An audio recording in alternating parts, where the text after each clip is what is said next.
तुम्हें क्या बताऊं कि तुम मेरे क्या हो, मेरी जिंदगी का तुम ही आसरा हो।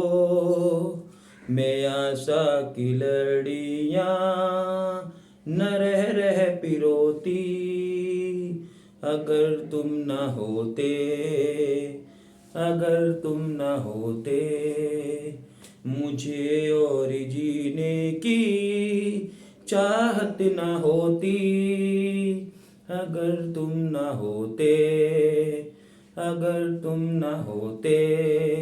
नमस्कार, स्वागत है आप सभी का विकास लेक्चर में। दोस्तों, उम्मीद करता हूं आप और आपका परिवार रोजाना की तरह अच्छे होंगे, बेहतर होंगे।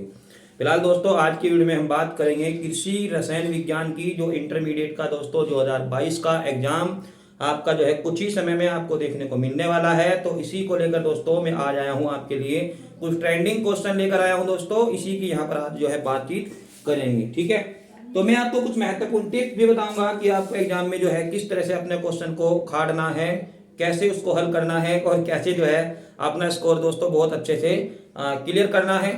और आप जो है कम समय में क्या पढ़े, सभी दोस्तों चर्चा करेंगे आज की वीडियो में। तो आप जो है मेरे साथ लास्ट तक जुड़े रहिएगा, वीडियो को ज़्यादा से ज़्यादा जो है समझने की कोशिश कीजिएगा और हो सके तो दोस्तों अपने जानकारों के पास वीडियो को जो है जरूर शेयर कीजिएगा। इससे क्या होगा कि आपके साथ साथ दूसरों को भी दोस्तों भला हो जाएगा, ठीक है।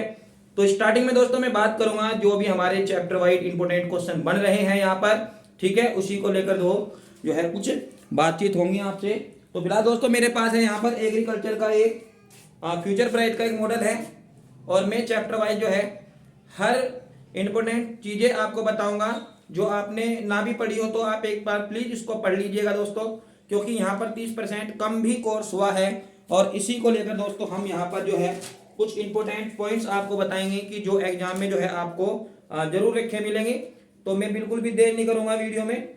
चलिए सबसे पहले मैं एक्सप्लेन कर रहा हूँ कि हमारा जो चैप्टर है पहला रसायन की भाषा, ठीक है।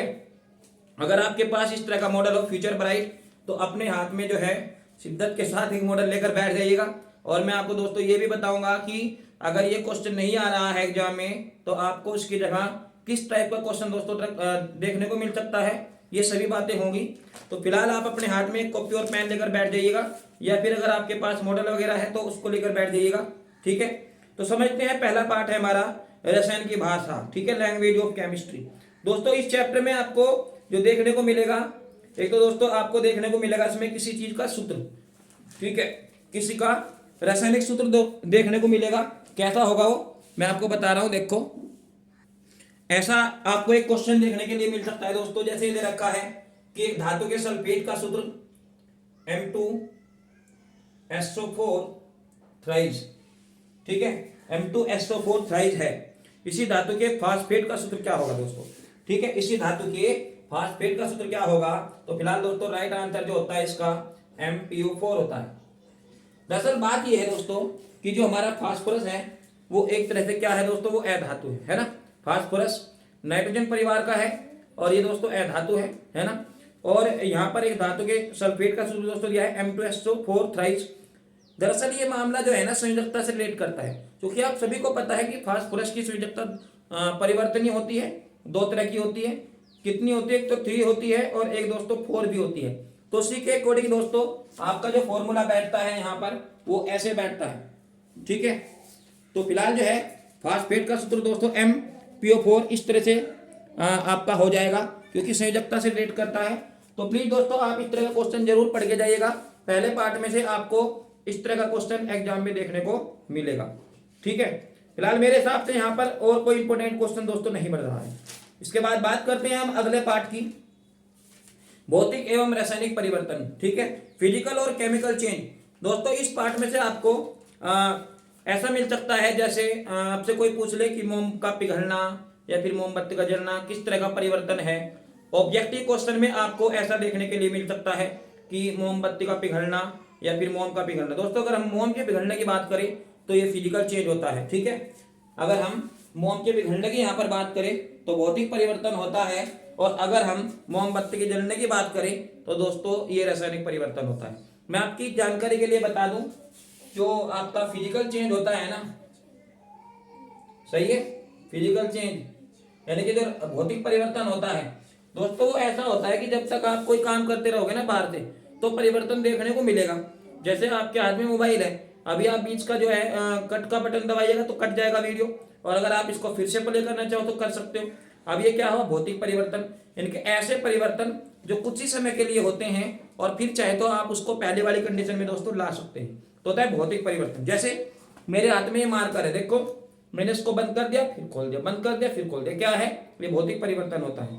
बताओ समझ में है कि नहीं है। जैसे पंखा है, पंखे में आप लाइट भेजिएगा, करंट भेजिएगा तो ये पंखा जो है घूमना शुरू कर देगा, हवा देगा। यानी कि अगर आप लाइट बंद कर देगा तो पंखा घूमना बंद, यानी कि पहले वाली कंडीशन में आ जाएगा। तो ये क्या हुआ आपका भौतिक परिवर्तन। ठीक है, तो समझ में आया भौतिक परिवर्तन। अच्छा जी, इसके बाद जान लीजिए रासायनिक परिवर्तन क्या होता है, केमिकल चेंज। दरअसल ये केमिकल चेंज जो होता है ना, केमिकल चेंज, तो दोस्तों केमिकल चेंज का मतलब होता है क्या कि ऐसा परिवर्तन जो एक बार आप किसी में परिवर्तन लाइएगा तो वापस जो है वस्तु पहली कंडीशन में नहीं आती है, वो एक नया पदार्थ बनाती है लेकिन पहले वाली कंडीशन में नहीं आ सकती। जैसे दूध का खट्टा होना, अगर आप एक बार दूध को रख दीजिएगा वो खट्टा हो जाएगा तो वापस वो दूध नहीं बन पाएगा। ठीक है, बल्कि उसका एक नया पदार्थ जो है, एक नया नाम जो है जुड़ता चला जाएगा। पहले दूध था, फिर दही बना, दही खट्टा हो गया तो वो लैक्टिक एसिड बना। समझ में है कि नहीं है। जैसे मक्खन, दूध, घी, ये सब चीजें जो हैं ये क्या है दोस्तों, ये रासायनिक परिवर्तन का रूप है। ठीक है, ठीक वैसे ही जैसे आपने कुछ सब्जी वगैरह खा ली, तो अगर आपने कुछ खा लिया हो पेट में और आपको फिर से वो निकालना पड़ जाए तो उस कंडीशन में नहीं मिलेगा जिस कंडीशन में आपने उसको खाया था। तो इस तरीके से होता है रासायनिक परिवर्तन। तो आप निश्चित रूप से समझ गए होंगे कि मोमबत्ती का जलना मतलब मोमबत्ती के अंदर एक बत्ती भी तो होती है भाई इतनी लंबी, तो जब आप उसको जलाओगे तो वो बत्ती जो है जल के राख होती चली जाएगी। मतलब सिंपल सी बात है कि मोम भी पूरी तरह से खत्म होता चला जाएगा। तो इस तरह का परिवर्तन क्या होगा, रासायनिक परिवर्तन। लेकिन दोस्तों मोम का पिघलना, जरा मेरी बात पे गौर कीजिएगा, मोम का पिघलना और मोमबत्ती का जलना दोनों ही अलग अलग प्रक्रियाएं हैं। क्योंकि अगर मान लीजिए मोम पिघल रहा है तो आप उसको केवल पिघाल रहे हो, है ना। मान लीजिए एक बर्तन में मोम है, उसको पिघाला और वापस वो आ सकता है अपनी पहले वाली कंडीशन में, तो ये क्या हुआ, ये हुआ दोस्तों भौतिक परिवर्तन। ठीक है, लेकिन मोमबत्ती जल के नष्ट हो जाएगी पूरी तरह से, आपको लोगों को पता होगा। तो ये क्या है, ये रासायनिक परिवर्तन है। उम्मीद करता हूं आपको ये चैप्टर समझ में आ गया होगा। इतना मुश्किल पेपर आपका नहीं होगा, डरने वाली कोई बात नहीं है। ठीक है, बस आप वीडियो को लास्ट तक देखिए, मैं हर चैप्टर में जो भी इंपोर्टेंट चीजें जो है बन रही है सारी क्लियर कर दूंगा, कोई दिक्कत नहीं है। वीडियो बड़ा हो सकता है लेकिन हर डाउट आपका क्लियर हो जाएगा दोस्तों। ठीक है, तो इस चैप्टर में से आपको ये चीज तैयार करके जानी है। ठीक है, कोई मुश्किल नहीं है। इसके बाद हमारा चैप्टर है रासायनिक संयोग के नियम, डाल्टन का परमाणुवाद। ठीक है, इस पार्ट में से आप क्या करिएगा दोस्तों, इसमें आपके पास कुछ रूल्स दिए हुए हैं, है ना। यानी कि रासायनिक अभिक्रियाओं के लिए कुछ रूल्स दिए हुए हैं, वे आपको याद करके जाना है एग्जाम हॉल में। ठीक है, जैसे मैं आपको बताऊं द्रव्य की अविनाशता का नियम क्या कहता है ना। तो द्रव्य की अविनाशता का नियम फिलहाल मेरे पास है, द्रव्य की अविनाशता का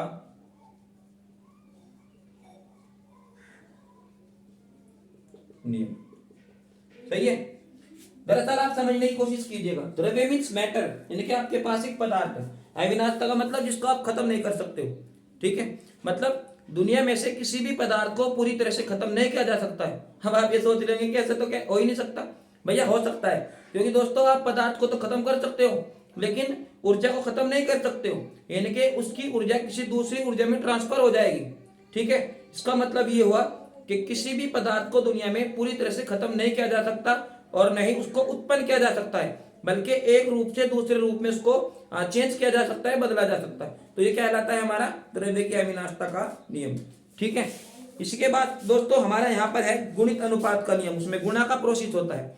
ठीक है, तो मेरे हिसाब से दोस्तों यहाँ गुणित अनुपात का नियम और द्रव्य की अविनाशता का नियम और गैलो-शेक का आयतन का नियम, ये तीन नियम दोस्तों इस चैप्टर में इंपॉर्टेंट है, आप इनको जरूर पढ़ के जाइएगा। ठीक है, और इसी के साथ ही साथ दोस्तों मैं आपको एक बात और बता दूं, एक हमारे पास जो है यहाँ पर डाल्टन का परमाणुवाद है। तो मैं डाल्टन के परमाणुवाद के बारे में आपको बता देता हूं। डाल्टन का परमाणुवाद, डाल्टन का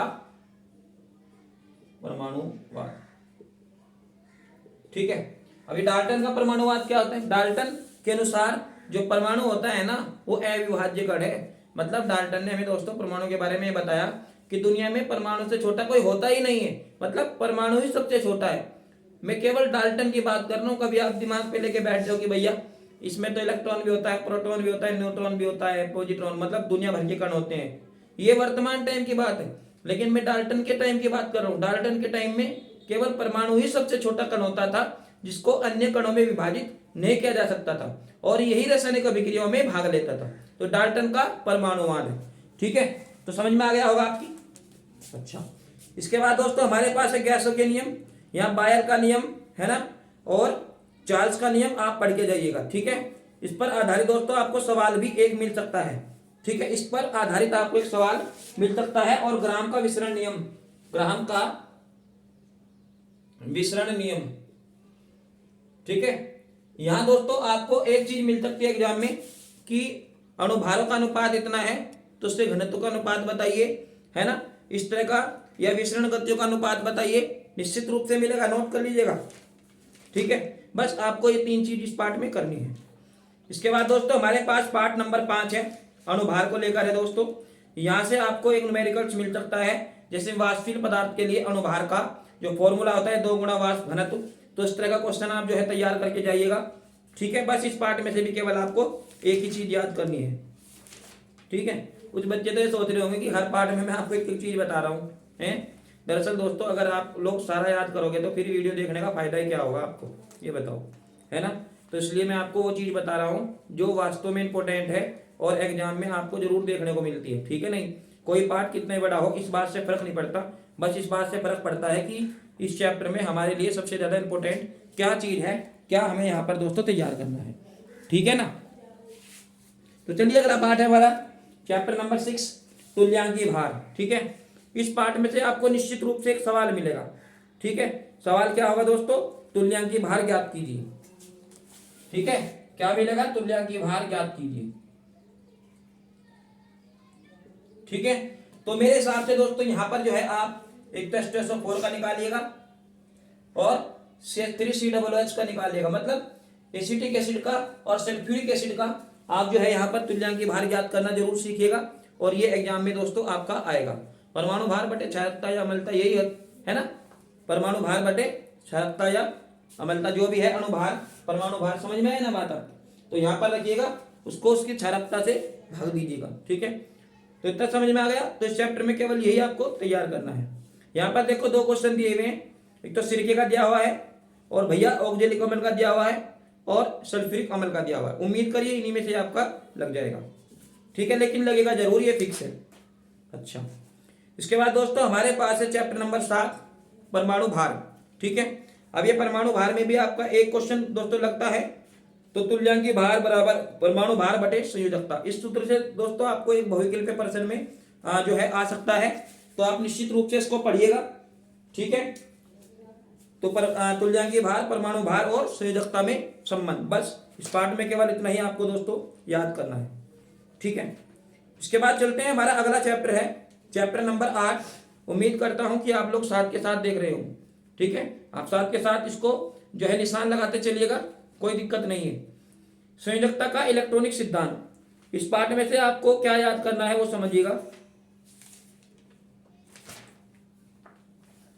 दोस्तों। इस पार्ट में से जो है आपको केवल उपसह संयोजकता बंध के बारे में पढ़ना है। ठीक है, इलेक्ट्रॉनिक संरचना और उपसह संयोजक बंध। ठीक है, मैं आपको एक संरचना दिखाता हूं। मान लीजिए मेरे पास H2SO4 की एक संरचना है, वो मैं आपको दोस्तों यहाँ पर दिखाता हूँ, क्योंकि हमारा इंपोर्टेंट क्वेश्चनों के साथ साथ दोस्तों ये भी है कि जो क्वेश्चन आपको थोड़ा डिफिकल्ट लगता है उसका मैं सॉल्यूशन आपको बताता चलूंगा। जैसे आपका फिलहाल जो है H2SO4, तो ऐसा H2SO4 की हमें संरचना यहाँ पर दोस्तों बनानी है। तो आप समझिएगा, हमारे पास हाइड्रोजन कितने हैं, 2। तो हाइड्रोजन का परमाणु क्रमांक कितना होता है भाई, 1। तो 1। सल्फर का परमाणु क्रमांक कितना होता है, 16 होता है गंधक का, है ना। तो 2,8,6, ठीक है, 16, 8 और 2 10 और 6 16। ऐसे दोस्तों ऑक्सीजन का है, ऑक्सीजन का O, तो 8 होता है 2,6। कुल ऑक्सीजन कितने हैं, 4। कुल हाइड्रोजन कितने हैं भैया, 2 है। इस तरीके से दोस्तों आपको इसका स्ट्रक्चर बनाना है। देखो ध्यान से समझेंगे सब बच्चे। देखो ये सल्फर है, तो सल्फर को दोस्तों बीच में लगाइएगा। इसके पास कितने इलेक्ट्रॉन है, 6। तो 1 2 3 4 5 6, सही है। तो समझ में आ गया सबकी। अब देखो अब इसके बाद आपको क्या करना है, अब टोटल ऑक्सीजन कितने हैं भैया, 4। तो एक ऑक्सीजन में इधर ले रहा हूँ, एक ऑक्सीजन में इधर ले रहा हूँ, एक ऑक्सीजन में वहां पे ले रहा हूँ, एक ऑक्सीजन में यहाँ पे ले रहा हूँ, कोई दिक्कत नहीं है। अच्छा, इसके बाद दोस्तों हमारे पास है क्या, हाइड्रोजन है। तो हाइड्रोजन का एक इधर और एक इधर, सही है। हाइड्रोजन का परमाणु क्रमांक 1 होता है, तो हाइड्रोजन के पास मैंने एक बिंदु लगा दिया, इधर एक लगा दिया। लेकिन दोस्तों हमारे पास ऑक्सीजन का कितना है, 6 है। तो 1 2 3 4 5 6, सही है। ऐसे यहाँ 1 2 3 4 5 6, ऐसे 1 2 3 4 5 6, ऐसे दोस्तों इधर 1 2 3 4 5 6, सही है। तो ये आपको समझ में आ गया इतना। अच्छा, अब इसके बाद आपको क्या करना है दोस्तों, ये लुईस बिंदु संरचना है, ठीक है, लुईस बिंदु संरचना। तो आप कैसे बनाना है इनको, कोई आपको अगर दिक्कत आ रही है इसको बनाने में तो आप मुझे अलग से कमेंट करके बता सकते हो, मैं इस पे अलग से बातचीत कर सकता हूं, अलग से वीडियो दोस्तों आपको प्रोवाइड करा सकता हूं, ठीक है। अच्छा जी, इसके बाद आपको क्या करना है, इसके साथ यहां पर एक बॉन्ड बनाइएगा, हो गया। इसके साथ यहां पर एक बॉन्ड बनाइएगा, क्योंकि 2 इलेक्ट्रॉन का मतलब एक बॉन्ड होता है, 2 इलेक्ट्रॉन का मतलब एक बॉन्ड होता है, समझ में है कि नहीं। अभी ऑक्सीजन के पास भी और हाइड्रोजन के पास भी एक बॉन्ड बन गया, एक बॉन्ड बन गया। तो देखो दोस्तों यहाँ पर समस्या ये है कि सल्फर का 6 था, है ना, बाह्यतम इलेक्ट्रॉन कितना था, 6, और होना कितना चाहिए था, 8। तो 8 हो गया। देखो इस ऑक्सीजन ने इसका 8 कर दिया ना, इस ऑक्सीजन ने इसका 8 कर दिया ना, तो ऑक्सीजन का भी 8 हो गया। कैसे, क्योंकि इसने सल्फर ने इसका एक 8 कर दिया। देखो 1 2 3 4 5 6 7 8 हो गया ना, 8, सही है। ऐसे ही हाइड्रोजन का कितना है, 1 2, तो 2 हो गया। अब समस्या ये है कि ये जो आपके पास बाहर ऑक्सीजन है, ये जो आपके पास बाहर ऑक्सीजन है, इनका क्या हुआ होगा। दरअसल इनका ये हुआ है कि आपने इसको 2 इलेक्ट्रॉन वहां दे दिए और 2 इलेक्ट्रॉन यहां दे दिए, ठीक है। तो फिर आपको ये दिखाने की जरूरत नहीं है।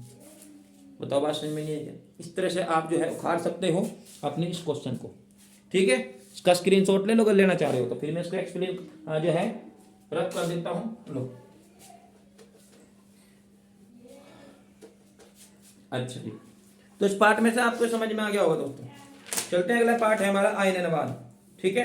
आयननवाद, आयननवाद में से दोस्तों आपको क्या मिलेगा देखने के लिए एग्जाम हॉल में, उदासीनीकरण, लिख लो भाई,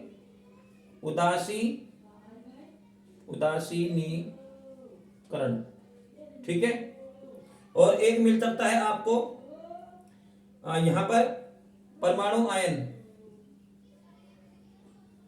परमाणु या आयन में अंतर भी दोस्तों आ सकता है, कभी कभी इनमें अंतर भी पूछ ले जाता है। तो इस चैप्टर में दोस्तों आपको 2 चीज तैयार करनी है। उदासीनीकरण क्या है कि जब अम्ल और क्षार दोस्तों आपस में अभिक्रिया करते हैं तो पानी और लवण बनता है, इस क्रिया को हम उदासीनीकरण कहते हैं। इस क्रिया में दोस्तों कुछ ऊष्मा भी निकलती है, इसको हम उदासीनीकरण ऊष्मा कहते हैं। तो उम्मीद करता हूं समझ में आ गया होगा। चलिए इसके बाद अगला पार्ट देखते हैं, मृदा परीक्षण।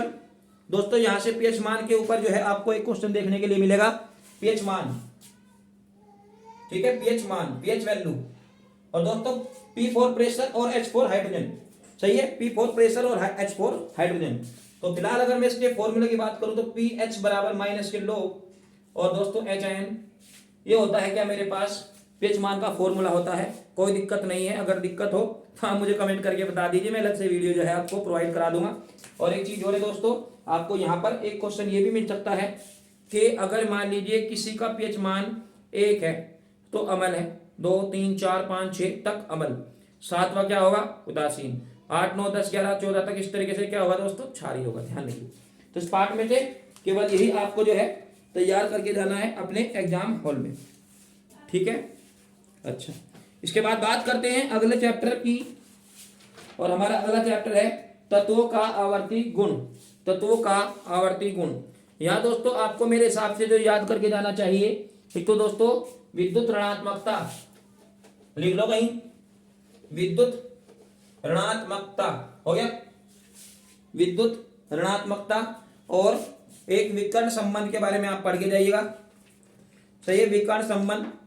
और दोस्तों आधुनिक आवर्त सारणी की मुख्य विशेषताएं रखा मिलेगा जरूर पेपर में, क्या मिलेगा, आधुनिक आवर्त सारणी, आधुनिक आवर्त सारणी पेपर में जरूर आपको रखा मिलना है। लॉन्ग क्वेश्चन में ये आपको मिलेगा, ठीक है, कोई दिक्कत नहीं है। आधुनिक आवर्त सारणी दोस्तों कहीं ना कहीं मोजले की बात करता है। मेंडेलिव के बाद जो उनके स्टूडेंट्स यानी कि जो उनके शिष्य मोजले हैं, उन्होंने दोस्तों इस आवर्त सारणी के बारे में हमें बताया था। बड़ा ही इंटरेस्टिंग पॉइंट्स है, आप लोग इसको जरूर पढ़ के जाइएगा, ठीक है। चलिए इसके बाद बिल्कुल भी देरी किए बिना अगले पार्ट की ओर बढ़ते हैं। हमारा अगला पार्ट नंबर 12 है, वाटर के ऊपर जो है रिलेट करता है दोस्तों। और इसमें से जो आपको मिलेगा वो मैं आपको बता रहा हूं, मृदु और कठोर जल किसे कहते हैं।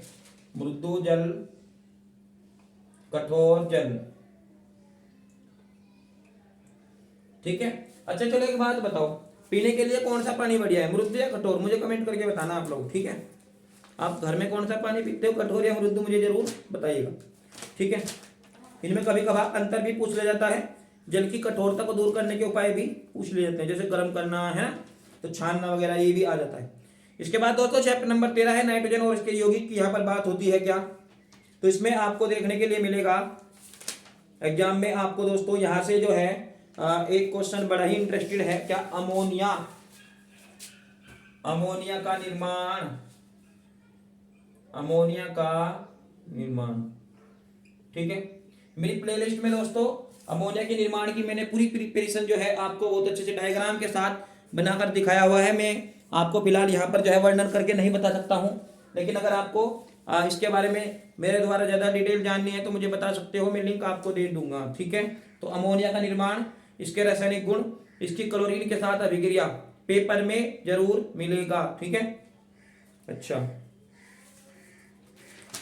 बस इस पार्ट में दोस्तों आपको ये चीजें जो है तैयार करके जाना है, सही है। और दोस्तों एक चीज और है, ओस्टवाल्ड प्रक्रम, HNO3 का निर्माण, ठीक है। नाइट्रिक एसिड, इसको हम क्या कहते हैं, नाइट्रिक एसिड का, नाइट्रिक एसिड का निर्माण। ध्यान रखिएगा एग्जाम में सबसे ज्यादा ट्रेंड करता है क्वेश्चन अमोनिया या फिर HNO3 का ओस्टवाल्ड प्रक्रम। जब आप पेपर को पीछे से खोल लोगे तो आपको दोस्तों एक क्वेश्चन जो है लॉन्ग टाइप के क्वेश्चन में आपको अथवा में मिल सकता है, HNO3 का निर्माण और अमोनिया का निर्माण, ठीक है। तो उम्मीद करता हूं ये आपको समझ में आ गया होगा दोस्तों। इसके बाद चैप्टर नंबर 14 की बात करेंगे, नाइट्रोजन साइकिल, ठीक है, फिक्सिंग एंड द फर्टिलाइजर्स। दोस्तों यहाँ पर जो है खाद के बारे में बातचीत होगी, तो नाइट्रोजन चक्र जो है आपको तैयार करके जाना है। तो अगर मैं आपको नाइट्रोजन चक्र का थोड़ा सा बेस बताऊं दोस्तों, दरअसल जो नाइट्रोजन होता है वायुमंडल में 78% पाया जाता है, कोई दिक्कत नहीं, ठीक है। वायुमंडल से जब दोस्तों बारिश होगी धरती पे तो नाइट्रोजन का कुछ भाग जो है मिट्टी के अंदर आ जाएगा, वो पौधों को गुण के रूप में मिलेगा, ठीक है। पौधों से हम दोस्तों फल फ्रूट प्राप्त कर लेंगे, तो प्रोटीन के रूप में नाइट्रोजन हमारी बॉडी के अंदर आ जाएगा। इसके बाद हम शरीर से यूरिया बाहर निकाल देंगे, तो यूरिया जो है फिर से मिट्टी में चला जाएगा और वापस पेड़ पौधों को जो है मिल जाएगा। इस तरीके से दोस्तों आपको नाइट्रोजन चक्र के बारे में जो है बता देना है। तो इस तरह से एक चक्र चलता है, उसको हम नाइट्रोजन चक्र कहते हैं। क्लियर है इतना? तो इसके बाद बात करते हैं दोस्तों चैप्टर नंबर 15 है कार्बन और इसके यौगिक। तो इस चैप्टर में से आप लोग कार्बन की जो चतुष्फलकीय संयोजकता है और दोस्तों कार्बन के जो अपर रूप होते हैं ग्रेफाइट के बारे में आप लोग जरूर पढ़ के जाइएगा, क्योंकि दोस्तों क्या ग्रेफाइट के बारे में जो है एग्जाम में आपको कुछ ना कुछ देखने को मिल सकता है। क्योंकि दोस्तों जो ग्रेफाइट होता है ये विद्युत का सुचालक होता है, यानी कि कार्बन का एक अकेला अपरूप ऐसा है ग्रेफाइट जिसमें करंट दौड़ सकता है। हीरे की जो मापक है कैरेट में, वो ध्यान रखिएगा, मल्टीपल चॉइस क्वेश्चन में आता है।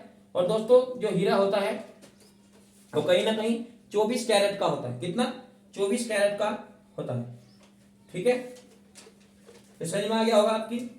चलिए इसके बाद बात करते हैं अगला क्वेश्चन, तो पढ़ के जाइएगा दोनों। अपर रूप किसे कहते हैं? प्रकृति में कुछ चीजें अपने बहुत सारे रूपों में पाई जाती है जिसको हम अपर रूपता कहते हैं, ठीक है। जैसे कार्बन के अपर रूप है दोस्तों कोयला, चारकोल, है ना, या फिर ग्रेफाइट, हीरा, ये सभी क्या है? ये क्या है? सभी कार्बन के अपर रूप है।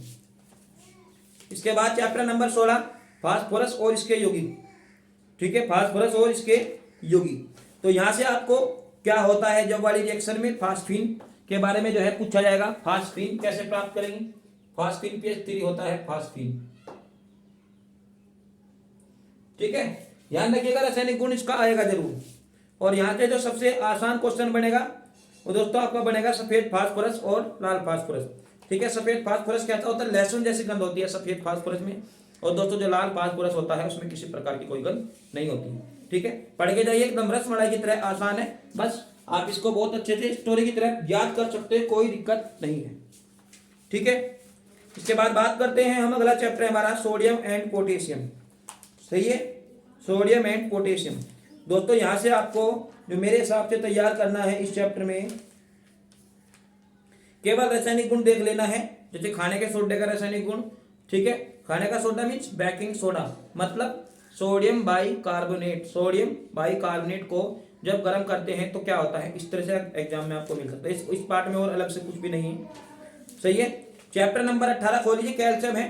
तो कैल्शियम में दोस्तों आपको क्या देखने के लिए मिल जाता है, पॉप, POP, इसको हम कहते हैं कि प्लास्टर ऑफ पेरिस दोस्तों कहते हैं।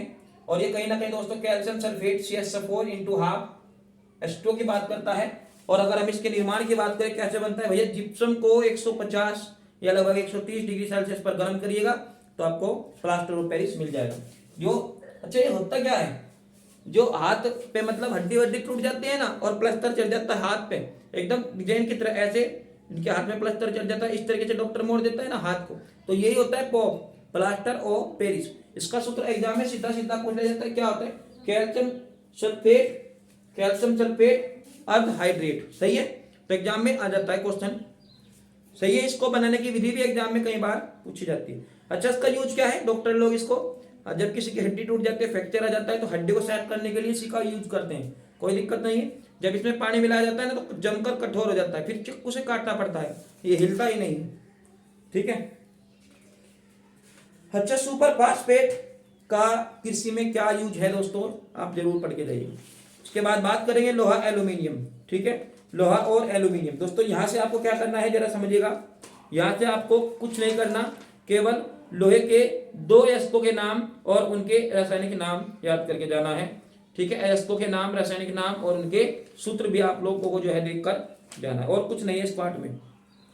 ठीक है, इसके बाद दोस्तों चैप्टर नंबर 20 से क्या होता है, जब अगर मैं यहाँ इसकी बात करूं तो समीकरण नंबर 2, कठोर जल को कास्टिक्स के साथ गर्म करते हैं, बड़ा ही ट्रेंडिंग अभिक्रिया है, तो पढ़ के जाइएगा। अमोनिया गैस क्लोरीन के साथ क्रिया करती है, मैं भी आपको बता चुका हूं, बड़ा ही ट्रेंडिंग क्वेश्चन है, पढ़ के जाइएगा। इसके बाद अगर हम बात करें कि क्लोरीन में SO2 गैस क्रिया करती है, सल्फर डाइऑक्साइड गैस क्रिया करती है, पढ़ के जाइएगा, ये आपको 23 नंबर पे मिलेगा। और दोस्तों H2S गैस के विलयन में SO2 गैस प्रवाहित की जाती है, बड़ा ही ट्रेंडिंग क्वेश्चन है, इसको भी जो है आप देख कर जाइएगा। ऑर्थोफॉस्फोरिक अम्ल को गर्म करते हैं, 43 नंबर पे रिएक्शन है दोस्तों। ठीक है, इसको भी आप जो है पढ़ के जाइएगा। चलिए इसके बाद बात करते हैं ऑर्गेनिक केमिस्ट्री की, चैप्टर नंबर दोस्तों 21 है। और मैं यहाँ आपको एक बात बता दूं, IUPAC नाम दोस्तों पूछा जाने वाला है आपसे, 2 मार्क का IUPAC नाम।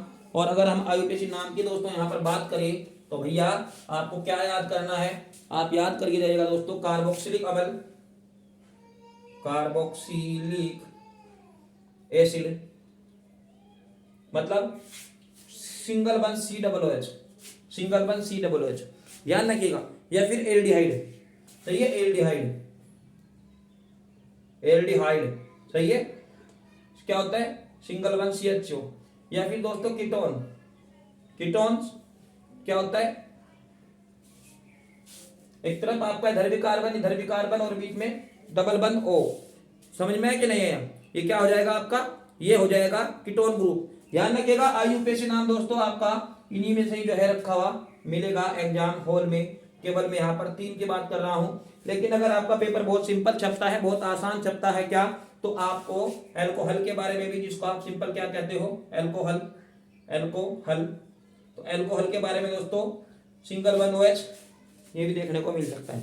दरअसल इसका कारण है, ये क्यों आते हैं एग्जाम में, क्योंकि इसमें भी देखो कहीं ना कहीं HO ये आ रहे हैं ना साथ, तो ये इसमें बच्चे ज्यादातर कंफ्यूज हो जाते हैं।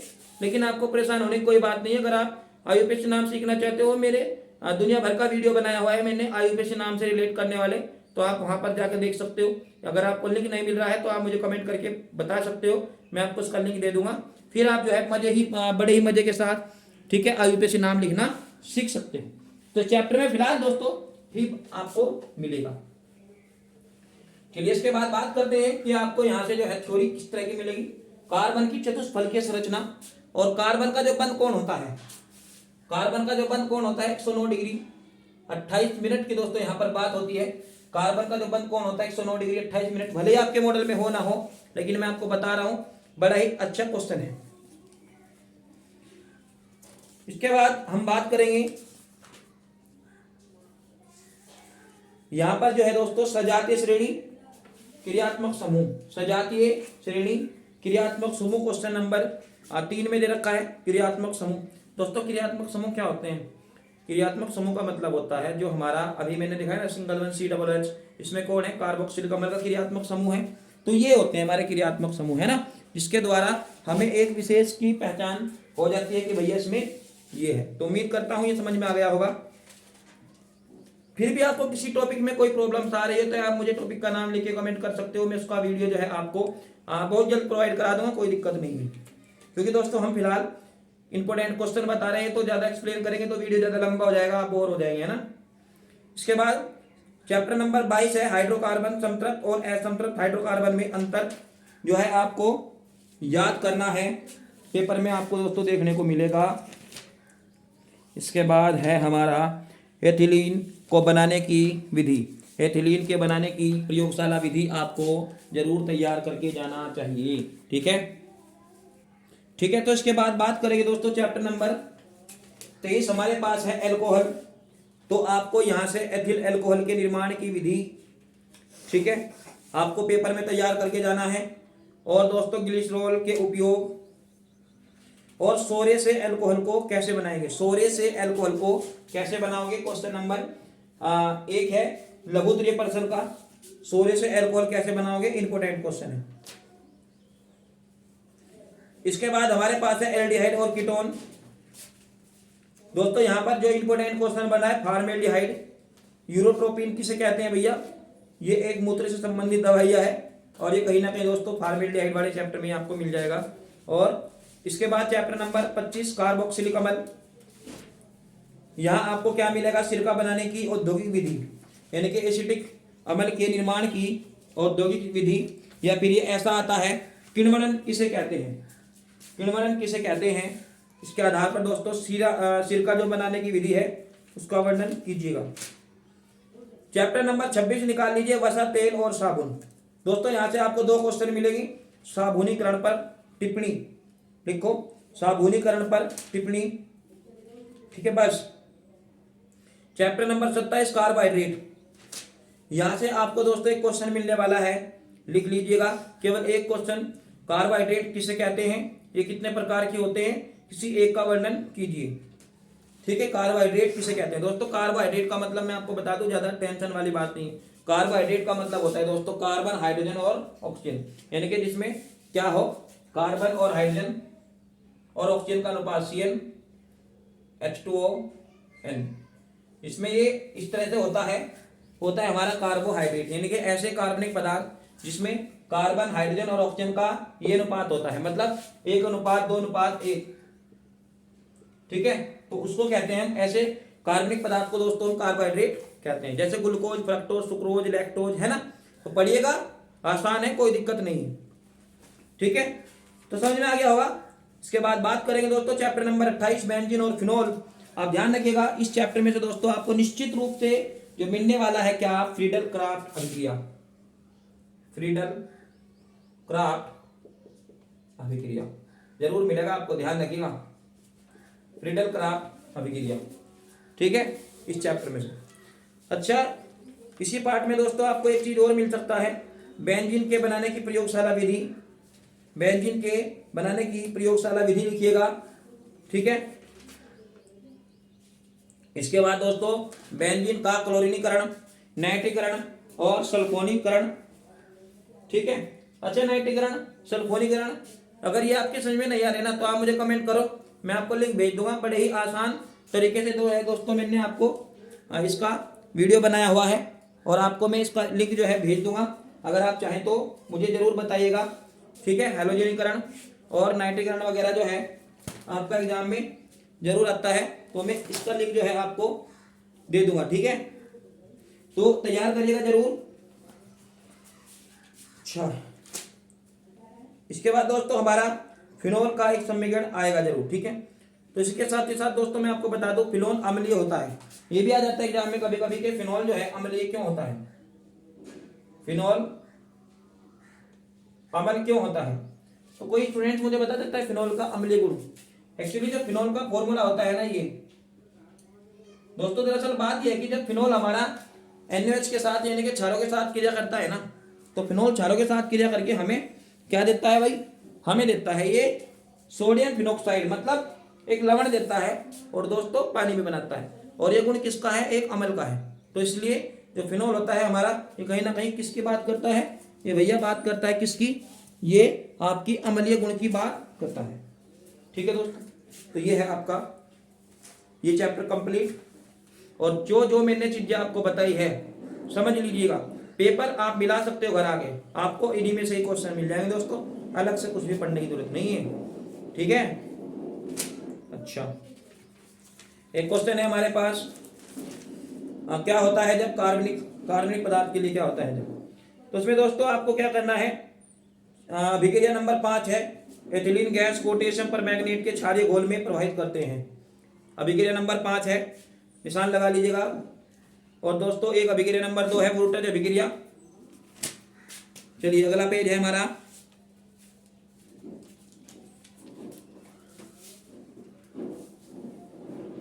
एथिल अल्कोहल का ऑक्सीकरण, अभिक्रिया नंबर 17, ठीक है। इसके बाद दोस्तों यूरिया को धीरे धीरे गर्म करते हैं, बड़ा इंपॉर्टेंट है भाई, यूरिया को धीरे धीरे गर्म करते हैं, इंपॉर्टेंट है बहुत ज्यादा, ठीक है। पेज नंबर 18 पर है अभिक्रिया नंबर 32, एसिटामाइड को ब्रोमीन का कास्टिक पोटाश के साथ गर्म किया जाता है। इसके बाद पेज नंबर 119 पे है अभिक्रिया नंबर 40, ग्लूकोज को फैलिंग विलेन के साथ उबाला जाता है, बड़ा ही इंपॉर्टेंट अभिक्रिया है, ठीक है। अभिक्रिया नंबर 42 है, फिनोल को जिंक के साथ गर्म किया जाता है, बस, ठीक है। तो आपको एग्जाम हॉल में दोस्तों ये सभी चीजें जो है तैयार करके जाना चाहिए, ठीक है। तो दोस्तों उम्मीद करता हूं आपको मेरे द्वारा सभी बताए गए क्वेश्चन दोस्तों अच्छे लगे होंगे, लेकिन आप लोग जो है इन क्वेश्चनों को जरूर तैयार करके जाइएगा। मैं ये नहीं कहता हूं कि आपको यही मिलेंगे, लेकिन दोस्तों मैंने जो आपको ये क्वेश्चन बताए हैं, भूतपूर्व जितने भी परीक्षाएं दोस्तों आपकी हुई है, जितने भी पेपर्स आपके दोस्तों इससे पहले सालों में हुए हैं, ये क्वेश्चन आपके पूछे जाते हैं दोस्तों। और वास्तव में क्वेश्चन दोस्तों इंपॉर्टेंट है। मैंने जो आपको यहाँ पर इंपॉर्टेंट क्वेश्चन बताए हैं मॉडल को लेकर, वो इसलिए बताए हैं क्योंकि 30% हमारा पाठ्यक्रम कम हो गया है कि कहीं एक्स्ट्रा ना बताया जाए, इसीलिए दोस्तों मुझे जो है इसकी फ्यूचर ब्राइट की हेल्प लेनी पड़ी है, ठीक है। तो उम्मीद करता हूँ आपको मेरे द्वारा बताए गए क्वेश्चन समझ में आ गए होंगे। किस तरह का आपका क्वेश्चन है तो आप मुझे कमेंट करके बता सकते हो, निश्चित रूप से दोस्तों आपका आंसर देने का पूरा प्रयास करूंगा, ठीक है। तो आपका जो है एग्जाम दोस्तों बहुत अच्छा हो, ऐसी ईश्वर से दोस्तों प्रार्थना है, ठीक है। तो आपको पहले ही दोस्तों में इसी वीडियो में बहुत बहुत शुभकामनाएं, बहुत बहुत मंगल कामनाएं देता हूं कि निश्चित रूप से दोस्तों आप अच्छे मार्क को जो है अच्छी सफलता जो है रसायन विज्ञान में प्राप्त करेंगे, ठीक है। बस दोस्तों आपको एक ट्रिकी बात और बता देता हूँ, एग्जाम हॉल में जाने से पहले आपको एक पॉजिटिव सोच रखना है, ठीक है। ज़्यादा हड़बड़ाहट नहीं करना है, ठीक है। और क्वेश्चन को उखाड़ना है, प्रत्येक क्वेश्चन को दोस्तों उड़ा देना है, ठीक है। पेपर आपका है, कॉपी आपकी है, जितना मर्जी जैसा मर्जी आप लिख सकते हो, लेकिन दोस्तों डिमोटिवेट नहीं होना है, एकदम पॉजिटिव सोच अपने अंदर रखनी है। आपसे बेहतर कोई नहीं कर सकता है एग्जाम में, ये भी बात आप ध्यान रखिएगा। अगर दोस्तों आप ये कोई क्वेश्चन याद नहीं हो रहा है तो फिर उसको आप अपने हिसाब से लिखिएगा। ध्यान रखिएगा दोस्तों, जिस क्वेश्चन में सचित्र वर्णन दिया हो उसमें चित्र भी बनाने की कोशिश कीजिए। आपकी कॉपी आकर्षक होनी चाहिए, राइटिंग आपका अच्छा होना चाहिए। जो भी आप काट रहे हो उसको केवल एक ही बार काटेगा, ज़्यादा कॉपी को नहीं सड़ाना है, ठीक है। कच्ची पेंसिल भी लेकर जाइएगा, डायग्राम दोस्तों कच्ची पेंसिल से बनाइएगा, ठीक है। काम आपको बहुत सब्र से करना है, हड़बड़ाहट में कोई काम नहीं करना है। तो इसी उम्मीद के साथ दोस्तों फाइनली आपको बहुत बहुत शुभकामनाएं, मंगल कामनाएं। फिर मुलाकात होगी दोस्तों अगले एक नए वीडियो के साथ, नए टॉपिक के साथ।